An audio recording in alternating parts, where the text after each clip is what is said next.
दोस्तों नमस्कार, ये है मार्गदर्शन फॉर सिविल सर्विसेज। मैं अनुराग चौधरी। दोस्तों, भारतीय संविधान और राज्य व्यवस्था के महत्वपूर्ण प्रश्नों के अभ्यास सेट में इस वीडियो में प्रस्तुत है संविधान के प्रमुख अनुच्छेद, अनुसूचियां एवं भाग से संबंधित महत्वपूर्ण प्रश्नों का प्रैक्टिस सेट, जो आपके आगामी विभिन्न परीक्षाओं के सामान्य ज्ञान और सामान्य अध्ययन के भारतीय राज्य व्यवस्था खंड के लिए बहुत ही उपयोगी है। दोस्तों, प्रश्नों को सॉल्व करते समय हम उनकी व्याख्या भी करते चलेंगे ताकि आप प्रश्नों को आसानी से समझ सकें और परीक्षाओं की दृष्टि से कुछ अन्य महत्वपूर्ण तथ्यों को भी जान सकें। तो आइए शुरू करते हैं आज का वीडियो। भारतीय संविधान और राज्य व्यवस्था के अंतर्गत संविधान के प्रमुख अनुच्छेद, अनुसूचियां एवं भाग से संबंधित महत्वपूर्ण प्रश्नों का प्रैक्टिस सेट। पहला प्रश्न बहुत ही महत्वपूर्ण है। पूछा गया है कि भारतीय संविधान में आरंभ में कितने अनुच्छेद थे। ऑप्शन है 420, 380, 395 या फिर 270। तो सही उत्तर ऑप्शन सी हो जाएगा। दोस्तों, भारतीय संविधान के मूल पाठ यानी प्रारंभ में 22 भाग, 395 अनुच्छेद और 8 अनुसूचियां थीं। तो सही उत्तर हो जाएगा भारतीय संविधान में प्रारंभ में कुल 395 अनुच्छेद थे। अगला प्रश्न है भारतीय संघ की आधिकारिक भाषा यानी ऑफिशियल लैंग्वेज ऑफ इंडिया के रूप में संविधान द्वारा किसे मान्यता प्राप्त है। ऑप्शन है 8वीं अनुसूची में दी गई भारतीय भाषाओं में से कोई एक, हिंदी, संस्कृत या फिर अंग्रेजी। तो सही उत्तर ऑप्शन बी हो जाएगा, हिंदी। दोस्तों, अनुच्छेद 343 के अनुसार भारतीय संघ की आधिकारिक भाषा अथवा राजभाषा यानी official language of India Hindi और लिपि देवनागरी है और इसे 8वीं अनुसूची में रखा गया है। अगले प्रश्न पर आते हैं। संविधान में संघ की राजभाषा के रूप में हिंदी को कब मान्यता मिली। तो सही उत्तर 1949 यानी 1949 में। दोस्तों, भारतीय संविधान में संघ की राजभाषा के रूप में हिंदी को 14 सितंबर 1949 को मान्यता प्रदान की गई और इसी स्मृति में प्रतिवर्ष 14 सितंबर को हिंदी दिवस के रूप में मनाया जाता है। अगला प्रश्न है कि राष्ट्रपति के सिफारिश के बगैर कोई विधेयक जो कर लगाता है विधायिका में नहीं रखा जा सकता। ये प्रावधान भारत के संविधान के किस अनुच्छेद के अंतर्गत आता है। ऑप्शन है अनुच्छेद 117, अनुच्छेद 266, अनुच्छेद 306 या अनुच्छेद 307। तो सही उत्तर क्या हो जाएगा। दोस्तों, सही उत्तर है अनुच्छेद 117, ऑप्शन ए। आप जान लीजिए, अनुच्छेद 117 में प्रावधान है कि अनुच्छेद 101 के उपखंड क से 6 में उल्लिखित कर संबंधी प्रावधान यानी कर अधिरोपण करने वाला विधेयक या संशोधन राष्ट्रपति की सिफारिश से ही पुरस्स्थापित या प्रस्तावित किया जाएगा, अन्यथा नहीं। और ऐसा उपबंध करने वाला विधेयक राज्यसभा में पुरस्स्थापित नहीं किया जाएगा। अगला प्रश्न है प्रश्न संख्या 5 कि भारतीय संविधान के किस अनुच्छेद के अंतर्गत अखिल भारतीय सेवाओं का प्रावधान किया गया है। तो ये प्रश्न बार बार परीक्षाओं में पूछा जाता है। याद रखिएगा, अनुच्छेद 312 है। दोस्तों, भारतीय संविधान के अनुच्छेद 312 के तहत अखिल भारतीय सेवाओं का प्रावधान किया गया है और इस अनुच्छेद में ये व्यवस्था है कि यदि राज्यसभा ने उपस्थित और मत देने वाले सदस्यों के कम से कम 2/3 बहुमत से समर्थित संकल्प से ये घोषित किया है कि राष्ट्रीय हित में ऐसा करना आवश्यक है, तो संसद विधि द्वारा अखिल भारतीय सेवाओं के सृजन के लिए उपबंध कर सकती है। अगला प्रश्न है, आपसे पूछा गया है कि भारतीय संविधान में कुल कितनी अनुसूचियां हैं। 9, 12, 10 या 11। तो सही उत्तर है 12 अनुसूचियां, ऑप्शन बी। दोस्तों, भारतीय संविधान में वर्तमान में 12 अनुसूचियां हैं, जबकि जो भारतीय संविधान का मूल पाठ था उसमें 8 अनुसूचियां थीं। अगला प्रश्न है, भारत के संविधान के अंतर्गत आर्थिक योजना विषय है किसका। राज्य सूची का, संघ सूची का, समवर्ती सूची या किसी सूची में निर्दिष्ट नहीं। तो सही उत्तर क्या हो जाएगा? समवर्ती सूची, ऑप्शन सी। दोस्तों आप जान लीजिए कि समवर्ती सूची की प्रविष्टि संख्या 20 आर्थिक और सामाजिक योजना का उल्लेख करती है और आप जान लीजिए इसी उपबंध के आधार पर भारत सरकार ने प्लानिंग कमीशन या योजना आयोग का गठन किया था। अगला प्रश्न है, निम्नलिखित में से कौन सा विषय समवर्ती सूची का है? आपको बताना है। पुलिस, आपराधिक मामले, रेडियो और टेलीविज़न या फिर विदेशी मामले। तो सही उत्तर क्या हो जाएगा? इसमें पूछा गया है कि कौन सा विषय समवर्ती सूची का है। सही उत्तर आपराधिक मामले, ऑप्शन बी। दोस्तों आप जान लीजिए कि पुलिस राज्य सूची और विदेशी मामले रेडियो और टेलीविज़न जैसे प्रसारण साधन संघ सूची में हैं। आपराधिक मामले ये समवर्ती सूची के अंतर्गत शामिल है। अगला प्रश्न है, निम्नलिखित में से कौन सी मद भारत के संविधान की समवर्ती सूची में है? ऑप्शन है आपके जनसंख्या नियंत्रण और परिवार नियोजन, लोक स्वास्थ्य और स्वच्छता, प्रति व्यक्ति कर और निखात निधि। तो सही उत्तर है जनसंख्या नियंत्रण और परिवार नियोजन। दोस्तों जनसंख्या नियंत्रण और परिवार नियोजन समवर्ती सूची और लोक स्वास्थ्य और स्वच्छता, प्रति व्यक्ति कर और निखात निधि राज्य सूची के अंतर्गत आते हैं। तो याद रखिएगा जनसंख्या नियंत्रण और परिवार नियोजन ये संविधान की समवर्ती सूची में शामिल हैं। अगला प्रश्न बहुत ही महत्वपूर्ण है, आप देख सकते हैं। शिक्षा जो प्रारंभ में राज्य सूची का विषय है, राज्य सूची का विषय था, उसे समवर्ती सूची में कब स्थानांतरित किया गया था? तो सही उत्तर है 42वें संविधान संशोधन द्वारा 1976 में। दोस्तों आप जान लीजिए शिक्षा जो कि प्रारंभ में राज्य सूची का विषय था, इसको संविधान के 42वें संशोधन द्वारा समवर्ती सूची में स्थानांतरित किया गया था। अगला प्रश्न है, भारत के संविधान की निम्नलिखित में से कौन सी एक अनुसूची में दल बदल विरोधी कानून का प्रावधान है? आपको बताना है। तो आसान सा प्रश्न है ये 10वीं अनुसूची। दोस्तों संविधान की 10वीं अनुसूची में दल बदल विरोधी कानून का प्रावधान किया गया है और ये 10वीं अनुसूची भारतीय संविधान में 52वें संविधान संशोधन 1985 के द्वारा जोड़ी गई थी, याद रखिएगा। अगला प्रश्न है, निम्नलिखित में से कौन सा विषय भारतीय संविधान की संघ सूची से संबंधित नहीं है? ऑप्शन देखिए, रक्षा, वैदेशिक मामले, रेलवे और कृषि। तो सही उत्तर है कृषि। याद रखिएगा रक्षा, वैदेशिक मामले और रेलवे भारतीय संविधान के तहत संघ सूची के विषय हैं। कृषि जो है ये राज्य सूची के अंतर्गत शामिल है। अगला प्रश्न है दोस्तों, भारतीय संविधान की 7वीं अनुसूची के अंतर्गत राज्य सूची में निम्न में किसका उल्लेख है? शिक्षा, विद्युत, रेलवे, पुलिस और वन। तो सही उत्तर है राज्य सूची में रेलवे पुलिस आता है। शिक्षा, विद्युत और वन जो है ये समवर्ती सूची में शामिल हैं। रेलवे पुलिस राज्य सूची का विषय है। अगला प्रश्न है दोस्तों, विवाह, विवाह विच्छेद और गोद लेना संविधान की 7वीं सूची में किसके अंतर्गत शामिल है? केंद्र सूची में, राज्य सूची में, समवर्ती सूची में या इनमें से किसी में भी नहीं। तो सही उत्तर है सूची 3 समवर्ती सूची में, ऑप्शन सी।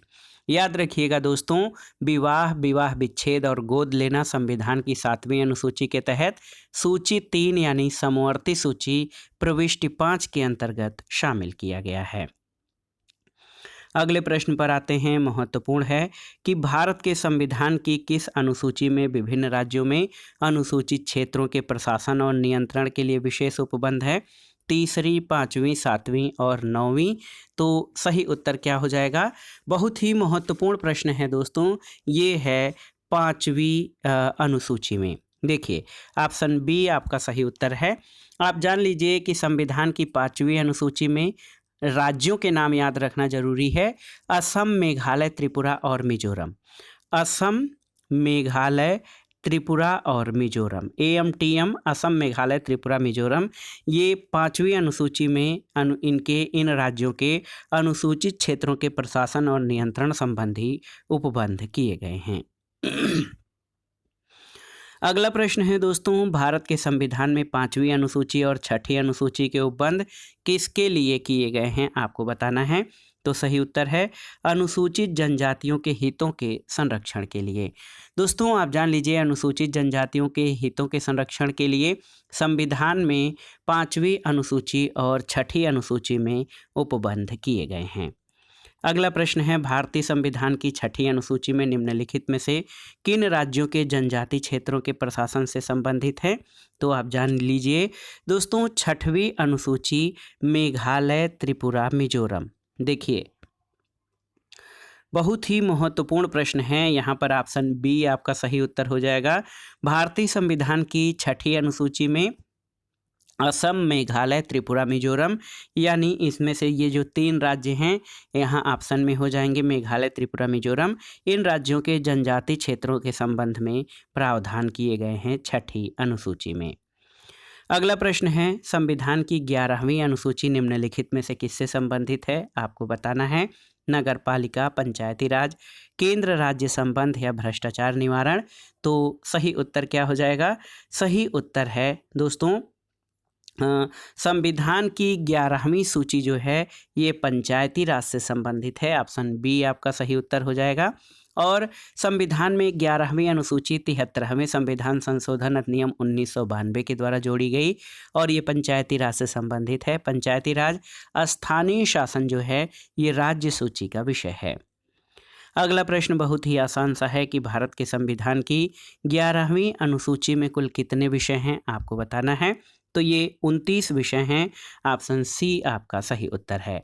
दोस्तों आप जान लीजिए भारत के संविधान की 11वीं अनुसूची यानी पंचायती राज में उनसे जो है पंचायती राज के लिए कुल 29 विषयों का प्रावधान किया गया है। अगला प्रश्न है सामाजिक सुरक्षा और सामाजिक बीमा शामिल है किसमें? समवर्ती सूची, अवशिष्ट शक्तियाँ, राज्य सूची या संघीय सूची। तो सही उत्तर ऑप्शन ए हो जाएगा समवर्ती सूची में। अगला प्रश्न है निम्नलिखित में से कौन सा विषय भारतीय संविधान की 7वीं अनुसूची में वर्णित संघीय सूची में शामिल नहीं है? देखिए रेलवे, बैंकिंग, सिक्का ढलाई या मछली उद्योग। तो सही उत्तर मछली उद्योग जो है ये 7वीं अनुसूची में संघीय सूची में शामिल नहीं है, जबकि रेलवे, बैंकिंग और सिक्का ढलाई ये संघ सूची के विषय हैं। और आप जानते हैं कि संघ सूची के जो विषय हैं इन पर कानून बनाने की शक्ति संसद को प्राप्त है। मछली उद्योग राज्य सूची का विषय है और इस पर विधि बनाने का अधिकार राज्यों को प्राप्त है। अगला प्रश्न है कौन सी भाषा संविधान की 8वीं अनुसूची में नहीं है? यहाँ पर उर्दू, अंग्रेजी, सिंधी या नेपाली। तो सही उत्तर अंग्रेजी। दोस्तों 8वीं अनुसूची आप देखिए संविधान की 8वीं अनुसूची में कुल कितने 22 भाषाओं का प्रावधान या उल्लेख किया गया है और अंग्रेजी इस अनुसूची में शामिल नहीं है। अगला प्रश्न है दोस्तों कि भारतीय संविधान के अनुसार निम्नलिखित में से कौन सा विकल्प संघ सूची के अधीन है? रक्षा, जंगल, पुलिस और कृषि। तो सही उत्तर है रक्षा। रक्षा जो है ये संघ सूची का विषय है, जंगल या वन समवर्ती सूची और पुलिस और कृषि ये राज्य सूची के विषय हैं। अगला प्रश्न है निम्नलिखित में से कौन सी मदें समवर्ती सूची के अंतर्गत आती हैं? अंतर्राज्यीय नदियाँ, मजदूर संघ, नागरिकता या स्थानीय स्वशासन। तो सही उत्तर क्या हो जाएगा? सही उत्तर मजदूर संघ। दोस्तों आप जान लीजिए अंतर्राज्यीय नदियाँ संघ सूची की प्रविष्टि 56 में है, मजदूर संघ या व्यापार संघ समवर्ती सूची की प्रविष्टि 22 में है और नागरिकता संघ सूची में है, जबकि स्थानीय शासन राज्य सूची के प्रविष्टि 5 के अंतर्गत शामिल है। अगला प्रश्न है भारतीय संविधान की 8वीं अनुसूची में कौन सी भाषाएं बाद में जोड़ी गई थी? आपको बताना है। ऑप्शन जो हैं आपके उनमें से सही उत्तर सिंधी, कोंकणी, मणिपुरी और नेपाली। ऑप्शन सी हो जाएगा। दोस्तों मूल संविधान में कुल 14 भाषाओं को 8वीं अनुसूची में रखा गया था और विभिन्न संविधान संशोधनों के द्वारा 8 और भाषाएं इस सूची में जोड़ी गई हैं और इसमें सिंधी, कोंकणी, मणिपुरी और नेपाली बाद में जोड़े गए हैं। अगला प्रश्न है भारत के संविधान के अंतर्गत विषय और संबंधित सूची के बारे में कौन सा एक सुमेलित नहीं है? वन समवर्ती सूची बिल्कुल सही सुमेलित है। शेयर बाजार समवर्ती सूची सही सुमेलित नहीं है। डाकघर बचत बैंक संघीय सूची सही है और जन स्वास्थ्य राज्य सूची सही है। तो ऑप्शन बी आपका सही सुमेलित नहीं है। आप जान लीजिए दोस्तों, शेयर बाजार जो है या शेयर बाजार शेयर मार्केट ये आपके संघीय सूची में शामिल हैं, न कि समवर्ती सूची में। अगला प्रश्न है, सरकारों द्वारा शुल्क और कर लगाने का अधिकार संविधान की किस अनुसूची में उल्लिखित है? 6वीं, 7वीं, 9वीं या फिर 11वीं? तो सही उत्तर है 7वीं अनुसूची। दोस्तों, केंद्र और राज्य सरकारों द्वारा करों और शुल्कों के अधिरोपण के संबंध में जो मदें हैं वो संविधान की 7वीं अनुसूची के अंतर्गत निहित हैं। अगला प्रश्न बहुत ही महत्वपूर्ण है। प्रश्न संख्या 28 है कि किस प्रधानमंत्री के कार्यकाल के दौरान भारत के संविधान में 9वीं अनुसूची को पुनर्स्थापित किया गया था? तो सही उत्तर क्या हो जाएगा? दोस्तों, भारत के प्रथम प्रधानमंत्री पंडित जवाहरलाल नेहरू के कार्यकाल में। देखिए, बहुत ही महत्वपूर्ण प्रश्न है। ऑप्शन ए आपका सही उत्तर हो जाएगा। भारत के प्रथम प्रधानमंत्री जवाहरलाल नेहरू के कार्यकाल के दौरान भारत के संविधान में प्रथम संशोधन 1951 के द्वारा 9वीं अनुसूची को पुनर्स्थापित किया गया। इसका उद्देश्य तत्कालीन समय में जमींदारी उन्मूलन के लिए निर्मित किए जाने वाले भूमि सुधार कानूनों को न्यायालय में चुनौती दिए जाने से रोकना था। अगला प्रश्न है कि राज्य भूमि सुधार अधिनियमों को संवैधानिक सुरक्षा प्रदान करने के लिए कौन सी अनुसूची शामिल की गई थी? तो सही उत्तर है 9वीं अनुसूची। दोस्तों, राज्य भूमि सुधार अधिनियमों को संवैधानिक सुरक्षा प्रदान करने के लिए 9वीं अनुसूची को शामिल किया गया था। अगला प्रश्न है, कोएल्हो केस भारत के संविधान की किस अनुसूची से संबंधित है? तो कोएल्हो केस भारतीय संविधान की 9वीं अनुसूची से संबंधित है। ऑप्शन सी आपका सही उत्तर है। अगला प्रश्न है दोस्तों, भारतीय संविधान को कुल कितने भागों में बांटा गया है? तो आप जानते हैं भारतीय संविधान को कुल 22 भागों में बांटा गया है। देखिए, भारतीय संविधान को 22 भागों में विभाजित किया गया है, लेकिन गणना की दृष्टि से इसमें वर्तमान में 25 भाग हो गए हैं, लेकिन मूल रूप में कहा जाए तो 22 भाग ही हैं। अगला प्रश्न है, निम्नलिखित में से कौन सा सही सुमेलित नहीं है? ये आपका देखिए प्रश्न संख्या 32 है। आपसे पूछा गया है कि कौन सा सही सुमेलित नहीं है। नागरिकता संविधान का भाग 2 सही सुमेलित है। मौलिक अधिकार संविधान का भाग 3 सही सुमेलित है। मौलिक कर्तव्य संविधान के भाग 6A ये आपका सही सुमेलित नहीं है। और राज्य संविधान के भाग 6 में तो ऑप्शन सी आपका सही सुमेलित नहीं है। क्यों? आप जान लीजिए दोस्तों, मौलिक कर्तव्यों का समावेश भारतीय संविधान के भाग 4 क या 4A के अंतर्गत किया गया है और अन्य विकल्प आपके सही सुमेलित हैं। अगला प्रश्न है, हमारे संविधान के किस भाग में 3 सोपानों में पंचायतें बनाने की परिकल्पना की गई है? आपको बताना है। तो सही उत्तर भाग 9 ऑप्शन ए। दोस्तों, भारतीय संविधान के 73वें संशोधन अधिनियम 1992 के द्वारा 24 अप्रैल 1993 से अंततः स्थापित संविधान के भाग 9 में 3 सोपानों में पंचायतें बनाने की परिकल्पना की गई है। अगला प्रश्न है, भारतीय संविधान का कौन सा भाग और अध्याय संघ और राज्यों के बीच विधायी संबंध के बारे में है? आपको बताना है। तो सही उत्तर भाग 11 और अध्याय 1।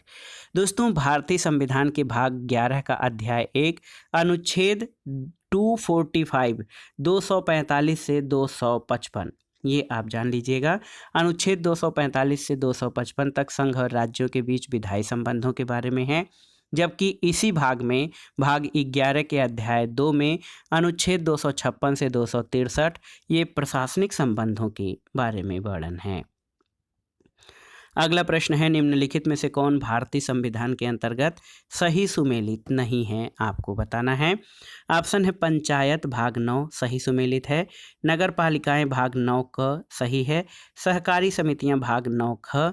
अधिकरण भाग 10 ये आपका सही सुमेलित नहीं है। ऑप्शन डी आपका सही उत्तर हो जाएगा। दोस्तों, भारतीय संविधान के भाग 10 में अनुसूचित और अनुसूचित जनजाति क्षेत्र संबंधी प्रावधान है और अधिकरण या जो ट्रिब्यूनल हैं भाग 14 क के अंतर्गत हैं। याद रखिएगा, भाग 14 क में ट्रिब्यूनल या अधिकरणों की व्यवस्था की गई है। अगला प्रश्न है भारतीय संविधान की कौन सी अनुसूची नगर पालिकाओं से संबंधित है? तो आप जानते हैं 12वीं अनुसूची दोस्तों ये नगर पालिकाओं से संबंधित है। दोस्तों भारतीय संविधान की जो 12वीं अनुसूची है संविधान के 74वें संविधान संशोधन द्वारा जोड़ी गई है और ये नगर पालिकाओं से संबंधित है। अगला प्रश्न है भारत के महत्वपूर्ण पदाधिकारियों के वेतन और भत्ते का उल्लेख संविधान की किस अनुसूची में हुआ है? आपको बताना है पहली, दूसरी, तीसरी और चौथी। तो सही उत्तर क्या हो जाएगा? दूसरी अनुसूची, ऑप्शन बी। दोस्तों आप जान लीजिए संविधान की दूसरी अनुसूची संवैधानिक प्राधिकारियों के वेतन और भत्ते के बारे में उपबंध करती है। अगला प्रश्न है नौसेना, सैन्य और वायुसेना का काम भारत के संविधान की 7वीं अनुसूची में दी गई किस सूची में सूचीबद्ध है? केंद्रीय, राज्य, विश्व और समवर्ती। तो सही उत्तर है केंद्रीय या संघ सूची। दोस्तों आप जान लीजिए महत्वपूर्ण विषय जैसे विदेशी मामले, नौसेना, सैन्य और वायुसेना का काम, नागरिकता और देशीकरण, रक्षा, डाकतार, टेलीफोन, मुद्रा निर्माण, बैंक, बीमा, विदेशी, युद्ध और संधियां, ये सभी केंद्र या संघ सूची के अंतर्गत आते हैं। अगला प्रश्न है जंगल भारतीय संविधान की 7वीं सूची में दी गई किस सूची में शामिल है? तो जंगल या वन भारतीय संविधान के समवर्ती सूची में शामिल हैं, आप याद कर लीजिएगा। अगला प्रश्न है दोस्तों भूमि तथा भवन पर लगने वाला कर भारत के संविधान की 7वीं अनुसूची में दी गई किस सूची में सूचीबद्ध है? केंद्रीय, राज्य, विश्व या समवर्ती। तो सही उत्तर है राज्य सूची, ऑप्शन बी। दोस्तों स्थानीय महत्व के विषयों को राज्य सूची में रखा गया है और राज्य सूची में रखे गए प्रमुख विषय में स्थानीय स्वशासन, सार्वजनिक स्वास्थ्य, भूमि तथा भवन पर लगने वाला कर, कृषि, बिक्री कर, पुलिस, न्याय और कारागार इत्यादि हैं। अगला प्रश्न बहुत ही महत्वपूर्ण है कि संघ सूची, राज्य सूची और समवर्ती सूची में सभी विधायी मुद्दे शामिल हैं, फिर भी ऐसी कोई मद हो सकती है जिसका उल्लेख किसी में भी न हो, उस मद पर कानून कौन बनाएगा? केवल संसद, केवल राज्य विधानमंडल, ए और बी दोनों या न तो ए न बी। तो सही उत्तर क्या हो जाएगा? ऑप्शन ए केवल संसद। दोस्तों आप जान लीजिए यदि कोई विधायी मुद्दा संघ सूची, राज्य सूची या समवर्ती सूची में शामिल नहीं है तो वह अवशिष्ट विषयों में आएगा और संविधान के अनुच्छेद 248 के अनुसार अवशिष्ट विषयों पर विधान बनाने की शक्ति संसद में निहित है। अगला प्रश्न है निम्नलिखित में से कौन सा विषय राज्य सूची के अंतर्गत आता है? ऑप्शन देखिए बाजार और मेले, राज्य की सुरक्षा संबंधी कारणों से निवारक नजरबंदी, वन्य पशु और पक्षी संरक्षण या विवाह और तलाक। तो सही उत्तर बाजार और मेले। दोस्तों ये राज्य सूची के अंतर्गत शामिल विषय है। अगला प्रश्न है भारत के संघीय ढांचे के अनुसार खानाबदोशी, खानाबदोश और प्रवासी जनजातियों के अधिकार क्षेत्र को किस सूची में सूचीबद्ध किया गया है? तो ये है समवर्ती सूची। दोस्तों अहिंडन, यायावरी और प्रव्राजी या प्रवासी जनजातियों जैसे खानाबदोशी, खानाबदोश, इन जनजातियों के अधिकार क्षेत्र को समवर्ती सूची के क्रम संख्या 15 पर सूचीबद्ध किया गया है, याद रखिएगा। अगला प्रश्न है निम्नलिखित में से कौन सा समवर्ती सूची का एक हिस्सा है? तो यहाँ पर ऑप्शन दिए गए हैं, सही उत्तर आपका दिवालियापन और ऋण शोधन अक्षमता हो जाएगा। तो दिवालियापन और ऋण शोधन अक्षमता समवर्ती सूची के विषय हैं। अगला प्रश्न है दोस्तों इनमें से कौन सा विषय राज्य सूची के अंतर्गत आता है? आपको बताना है भूमि और भवन पर कर, जनसंख्या नियंत्रण और परिवार नियोजन, रोजगार और बेरोजगारी या फिर श्रमिक संघ, औद्योगिक और श्रमिक विवाद। तो सही उत्तर भूमि और भवन पर कर ये राज्य सूची के अंतर्गत शामिल है। अगला प्रश्न है प्रश्न संख्या 46 कि निम्नलिखित में से कौन सा विषय समवर्ती सूची के अंतर्गत आता है? तो यहाँ ऑप्शन है सही उत्तर वन्य पशु और पक्षियों की सुरक्षा। आप याद रखिएगा वन्य पशु और पक्षियों की सुरक्षा का विषय समवर्ती सूची के अंतर्गत आता है, यानी इन पर केंद्र और राज्य दोनों को कानून बनाने का अधिकार है। अगला प्रश्न बहुत ही महत्वपूर्ण है दोस्तों, निम्नलिखित में से कौन सी मद संघ सूची का एक हिस्सा है? आपको बताना है तो सही उत्तर यहाँ पर ऑप्शन देख लेते हैं पहले, सामाजिक सुरक्षा और सामाजिक बीमा, जनसंख्या नियंत्रण और परिवार नियोजन, प्रकाश स्तंभ, आर्थिक और सामाजिक योजना। तो सही उत्तर प्रकाश स्तंभ ऑप्शन सी हो जाएगा। दोस्तों आप जान लीजिए कि प्रकाश स्तंभ संघ सूची का एक हिस्सा है। इसके अधीन प्रकाश पोत, पोत परिवहन और वायुयानों की सुरक्षा के लिए अन्य उपबंध हैं। अगला प्रश्न है, निम्नलिखित में से कौन सा विषय राज्य सूची के अंतर्गत आता है? बीमा, वन्य पशु और पक्षियों की सुरक्षा, पथकर और वन। तो सही उत्तर क्या हो जाएगा? राज्य सूची के अंतर्गत पथकर राज्य सूची का विषय है। ऑप्शन सी आपका सही उत्तर हो जाएगा। दोस्तों आप जान लीजिए कि पथकर या टोल टैक्स राज्य सूची का विषय है, बीमा संघ सूची का, और वन्य पशु और पक्षियों की सुरक्षा और वन ये सभी समवर्ती सूची के अंतर्गत हैं। अगला प्रश्न है, निम्नलिखित में से कौन सा विषय संघ सूची के अंतर्गत आता है? बीमा, श्रमिक संघ और औद्योगिक श्रम विवाद, जनसंख्या नियंत्रण और परिवार नियोजन, या फिर वन्य पशु और पक्षियों से सुरक्षा। तो सही उत्तर क्या हो जाएगा? दोस्तों सही उत्तर है बीमा ऑप्शन ए। बीमा जो है ये संघ सूची के अंतर्गत शामिल है। अगला प्रश्न है, निम्नलिखित में से कौन सा विषय संघ सूची के अंतर्गत आता है? तो यहाँ विकल्प देखिए, डाकघर बचत बैंक ऑप्शन डी। दोस्तों डाकघर बचत बैंक ये संघ सूची के अंतर्गत आता है। प्रश्न संख्या 51 है, निम्नलिखित में से कौन सी मद राज्य सूची का एक हिस्सा है? आपको बताना है। जंगली जानवरों और पक्षियों का संरक्षण, न्यास और न्यासी, सामाजिक सुरक्षा और सामाजिक बीमा, भारत में तीर्थ। तो सही उत्तर दोस्तों भारत में जो तीर्थ हैं वो राज्य सूची का हिस्सा है, याद रखिएगा।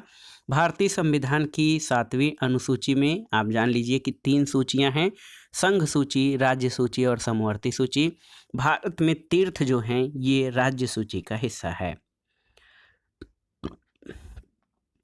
अगला प्रश्न है, निम्नलिखित में से कौन सा विषय समवर्ती सूची के अंतर्गत आता है? यहाँ पर ऑप्शन न्यास और न्यासी, बैंक, व्यवसाय या फिर मत्स्य उद्योग। तो सही उत्तर है ट्रस्ट और ट्रस्टी। देखिए बहुत ही महत्वपूर्ण प्रश्न है, न्यास और न्यासी समवर्ती सूची के अंतर्गत शामिल हैं। अगला प्रश्न है, इनमें से कौन विषय संघ सूची का एक हिस्सा है? ऑप्शन देखिए, कैदियों को एक राज्य की जेल से दूसरे राज्य की जेल में भिजवाना, विवाह और तलाक, रेल सेवा और राज्य की सुरक्षा से संबंधित निवारक नज़रबंदी। तो सही उत्तर रेल सेवा हो जाएगा। रेल सेवा संघ सूची का विषय है। अगला प्रश्न दोस्तों, सूची 1 का सूची 2 से सुमेलन करना है और दिए गए कोड के आधार पर सही उत्तर का चयन करना है। संविधान संशोधन तो अनुच्छेद 368 में, वित्त आयोग का प्रावधान अनुच्छेद 280 में, वित्तीय आपात अनुच्छेद 360 में और अखिल भारतीय सेवाओं का प्रावधान अनुच्छेद 312 में किया गया है। 4, 3, 1 और 2, यहाँ पर देखिए 4, 3, 1 और 2 ऑप्शन बी आपका सही उत्तर है। अगला प्रश्न भी सूची 1 का सूची 2 से सुमेलन करने से संबंधित है। यहाँ पर आप देखिए भारत के नियंत्रक और महालेखा परीक्षक का जो प्रावधान है वो अनुच्छेद 148 में, वित्त आयोग अनुच्छेद 280 में, प्रशासनिक अधिकरण की व्यवस्था जो है अनुच्छेद 323A में और संघ लोक सेवा आयोग अनुच्छेद 315 में। तो सही उत्तर 3, 2, 4 और 1 ऑप्शन ए आपका सही उत्तर हो जाएगा। अगला प्रश्न दोस्तों, सूची 1 का सूची 2 से सुमेलन करना है और दिए गए कोड के आधार पर सही उत्तर देखिए, नए राज्यों का गठन भारतीय संविधान के अनुच्छेद 3 में, नागरिकता भारतीय संविधान के भाग 2 में, मौलिक अधिकार भारतीय संविधान के भाग 3 में और प्रशासनिक अधिकरण की स्थापना भारतीय संविधान के अनुच्छेद 323(1) में है। 2, 1, 4, 3, यहाँ पर देखिए 2, 1, 4, 3 ऑप्शन ए आपका सही उत्तर है। अगला प्रश्न है, निम्नलिखित में से कौन सा एक सही सुमेलित नहीं है? यहाँ पर 4 ऑप्शन हैं। अनुच्छेद 39 से समान न्याय और निःशुल्क विधिक सहायता सही है। अनुच्छेद 40 ग्राम पंचायतों के गठन से संबंधित है। अनुच्छेद 44 समान नागरिक संहिता से। अनुच्छेद 48 न्यायपालिका का कार्यपालिका से पृथक्करण, ये आपका सही नहीं है। सही उत्तर आपका हो जाएगा कि कार्यपालिका से न्यायपालिका का पृथक्करण अनुच्छेद 50 में है। अनुच्छेद 48 कृषि और पशुपालन के संगठन से संबंधित है। अन्य विकल्प आपके सही सुमेलित हैं।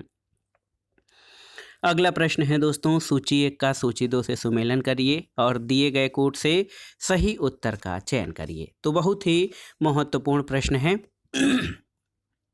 दोस्तों, अनुच्छेद 124 में संघीय न्यायपालिका, अनुच्छेद 5 में नागरिकता, अनुच्छेद 352 में आपातकालीन प्रावधान और अनुच्छेद 245 में विधायी शक्तियों के वितरण से संबंधित प्रावधान है।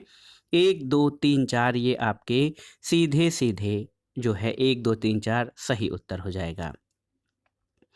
अगला प्रश्न दोस्तों, संविधान के अनुच्छेद और उनके विषय से मिलान करना है आपको। देखिए, अनुच्छेद 54 में भारत के राष्ट्रपति के निर्वाचन संबंधी प्रावधान है। अनुच्छेद 75 प्रधानमंत्री और मंत्रिपरिषद की नियुक्ति, अनुच्छेद 155 राज्य के राज्यपाल की नियुक्ति और अनुच्छेद 164 राज्य के मुख्यमंत्री और मंत्रिपरिषद की नियुक्ति से संबंधित है।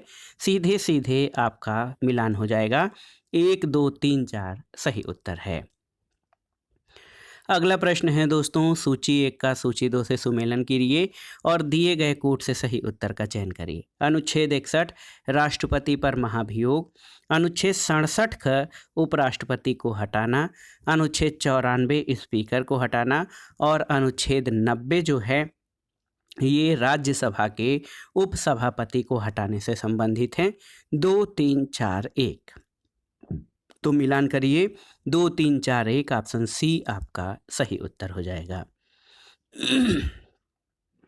अगला प्रश्न, सूची 1 का सूची 2 से सुमेलन करना है और दिए गए कोड से सही उत्तर का चयन करना है। अनुच्छेद 215 ये उच्च न्यायालय का अभिलेख न्यायालय होना अनुच्छेद 215 में है। अनुच्छेद 222 किसी न्यायाधीश का एक उच्च न्यायालय से दूसरे उच्च न्यायालय में अंतरण।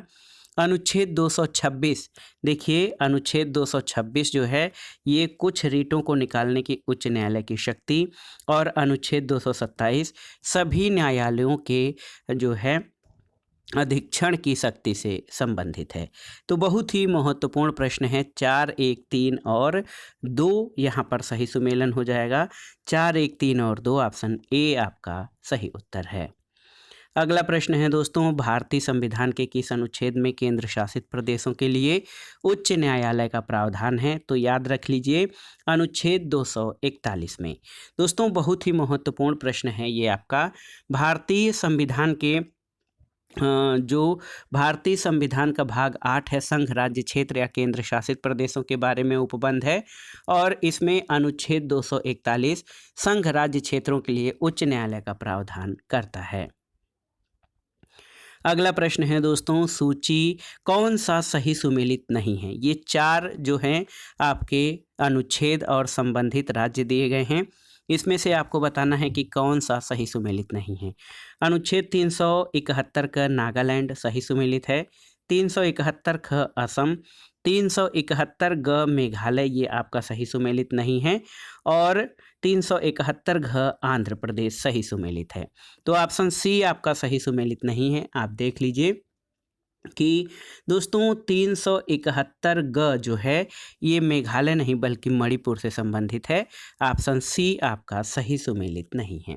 आप जान लीजिए कि इसमें संविधान के भाग 21 में अस्थायी संक्रमणकालीन उपबंध किए गए हैं।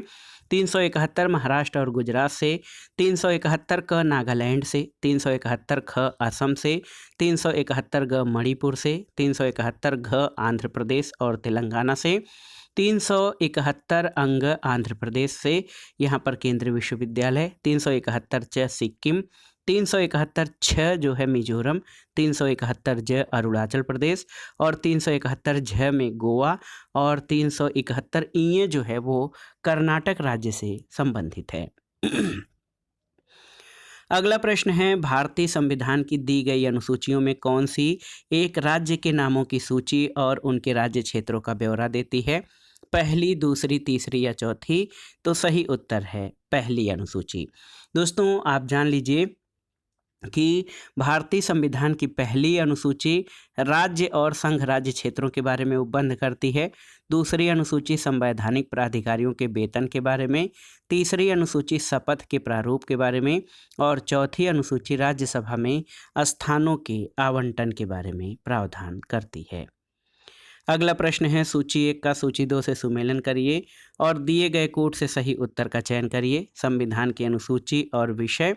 चौथी अनुसूची में राज्यसभा के बारे में प्रावधान किया गया है। यहाँ पर देखिए, छठी अनुसूची जनजाति क्षेत्रों से संबंधित है, 8वीं अनुसूची में भाषाओं का प्रावधान है और 9वीं अनुसूची भूमि सुधार से संबंधित है। तो मिलान करना है 3, 4, 2 और 1। यहाँ पर विकल्प सी आपका सही उत्तर हो जाएगा। 3, 4, 1 और 2 आपका सही उत्तर हो जाएगा।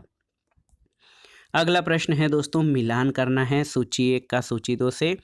तो संघीय सूची में कितनी प्रविष्टियां हैं? 97, राज्य सूची में 66 और समवर्ती सूची में 47। तो यहाँ पर आप देख सकते हैं संघीय सूची में 97 प्रविष्टियां हैं वर्तमान में, यहाँ पर गणना के अनुसार 98 हो जाएंगे। राज्य सूची में कुल 66 प्रविष्टियां हैं, गणना के अनुसार 59 हैं। और आप देख लीजिए समवर्ती सूची में 47 और गणना के अनुसार 52 प्रविष्टियां हैं। तो यहाँ पर सही उत्तर ACB हो जाएगा। ऑप्शन बी आपका सही उत्तर है। अगला प्रश्न और आज के वीडियो का आखिरी प्रश्न है, निम्नलिखित में से कौन सा सही सुमेलित नहीं है? तो यहाँ पर देखिए, सार्वजनिक स्वास्थ्य और स्वच्छता राज्य सूची सही सुमेलित है, जनगणना संघ सूची सही सुमेलित है, राज्यसभा में सीटों का बंटवारा द्वितीय अनुसूची ये आपका सही सुमेलित नहीं है, दल बदल निरोध ये 10वीं अनुसूची। तो ऑप्शन सी आपका सही सुमेलित नहीं है। राज्यसभा में सीटों का जो बंटवारा है ये चौथी अनुसूची में किया गया है, दूसरी अनुसूची में नहीं। तो दोस्तों, ये था आज का वीडियो, भारतीय संविधान और राज्य व्यवस्था के महत्वपूर्ण प्रश्नों का प्रैक्टिस सेट। इसमें हमने संविधान के प्रमुख भाग, अनुसूचियां और अनुच्छेदों से संबंधित महत्वपूर्ण प्रश्नों को कवर किया, जो आपके आगामी विभिन्न परीक्षाओं के सामान्य ज्ञान और सामान्य अध्ययन के साथ विभिन्न राज्यों द्वारा शिक्षक भर्ती परीक्षाएं जो आयोजित की जाती हैं उनके राजनीति विज्ञान, राज्य व्यवस्था या सामाजिक विज्ञान विषय के लिए बहुत ही उपयोगी हैं। आप इन प्रश्नों को तैयार कर लीजिएगा। वीडियो आपको कैसा लगा हमें कमेंट बॉक्स में ज़रूर बताइएगा। वीडियो को लाइक करें, शेयर करें और इस चैनल को सब्सक्राइब करें। वीडियो देखने के लिए धन्यवाद दोस्तों। नमस्कार।